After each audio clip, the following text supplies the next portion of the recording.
Motorola Edge fission ফোনটাকে আলাদা করে পরিচয় করার কোনো দরকারই নেই, কারণ হচ্ছে Motorola Edge ফিশন মার্কেটে যে ঝড় তুলেছে এটা হচ্ছে তার বড় ভাই। আর ডিজাইনটা যেমন ওয়াও, এর পারফরমেন্স তার চেয়েও বেশি। তাহলে শুরু করা যাক আজকের এই ভিডিও। প্রথমেই এর ডিজাইনের দিকে আসি। ব্যাক সাইডে বেগাম লেদার ব্যবহার করা হয়েছে আর মাঝখানে Motorola লোগো। আর এই কালারটির নাম হচ্ছে প্যান্টন অ্যামাজনাইট। এছাড়াও আরো দুইটি কালার রয়েছে। আর এই ডিসপ্লেতে শুধু কার্ভ নয়, মানে বর্তমান কোয়াড কার্ভ ডিসপ্লে যে কার্ভ রয়েছে সেটা অল্প পরিমাণে থাকে।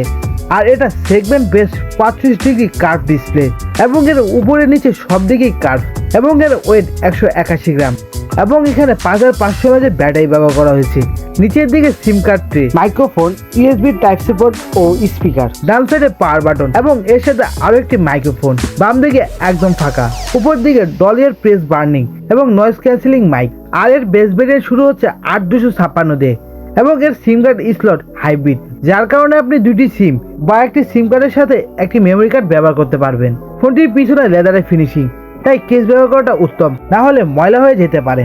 এরপর আছে এর ডিসপ্লেতে 6.7 inch 1K resolution super HDR পিউলেট ডিসপ্লে, 120 হার্জ রিফ্রেশ রেট, 4500 নিক ব্রাইটনেসের সাথে HDR 1400 নিক। ডিসপ্লেতে 7i Gorilla protection, HD10+ support রয়েছে, অ্যাম্বিয়েন্ট এইচ লাইটিং রয়েছে, যার ফলে কোনো ধরনের নোটিফিকেশন আসলে চারদিকে এইচ লাইটটি জ্বলে উঠবে। এর সাথে ইন ডিসপ্লে ফিঙ্গারপ্রিন্ট, যেটা খুবই ফাস্ট এবং এর সাথে স্মার্ট ওয়াটার টাচও রয়েছে, যার ফলে হাত ভিজা থাকলেও ফোনটা সহজে আনলক করতে পারবেন, এমনকি ভিজা হাতও ফোনটা চালাতেও পারবেন।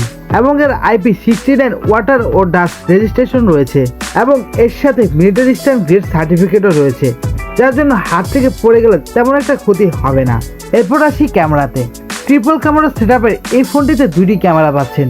মেন ক্যামেরাটি হচ্ছে 50 মেগাপিক্সেলের সোনি সেন্সরের সাথে, আরেকটি হচ্ছে 30 মেগাপিক্সেলের আলট্রা ওয়াইড ক্যামেরা, যেটাতে মাইক্রো সেন্সর দেওয়া হয়েছে। আরেকটি ক্যামেরার মতো যেটা দেখছেন সেটা হচ্ছে সেন্সর, যেটা আশেপাশে কালারকে ডিটেক্ট করে। ফ্রন্ট সাইডে ক্যামেরা হিসেবে পাচ্ছেন 32 মেগাপিক্সেলের ক্যামেরা। আর এই তিনও ক্যামেরার ছবিগুলো খুবই ভালো ছিল, কালার ডিটেলস সবকিছুই ঠিক ছিল। আর যদি পোর্ট্রেটের কথা বলি, এখানে তিনটি অপশন, 24mm, 35mm ও 50mm। ডে লাইটে পোর্ট্রেটের পিকচার খুবই সুন্দর ছিল, নাইট মোডেও বেশ ভালো ছবি তোলা যাচ্ছে। আর ভিডিওর কথা বললে 4K 30 fps দুনো সাইডে ভিডিও করতে পারবেন, আর 60 fps 1080তেই ভিডিও করতে পারবেন। আর ভিডিও থেকে পিকচারের ছবিগুলো বেশ সুন্দর ছিল। আর এ হচ্ছে ভিডিও কোয়ালিটি, যেটা আপনারা দেখতে পাচ্ছেন। এরপর আসি এর প্রসেসর হিসেবে পাচ্ছেন মিডিয়াটেক ডায়মেনসিটির 74000 চিপসেট। এর আননোন স্কোর 7 লাখেরও বেশি এবং ফোনটা যেন গরম না হয় সেই জন্য 4500 মিলিমিটার স্কোয়ার ফিটের ভেপর কুলিং চেম্বার দেওয়া হয়েছে। এলপিডির ফরেক্স র্যাম আর 256 জিবির UFS 2.2 স্টোর রয়েছে। ডেলি লাইফে ফোনটির পারফরমেন্স ভালোই ছিল।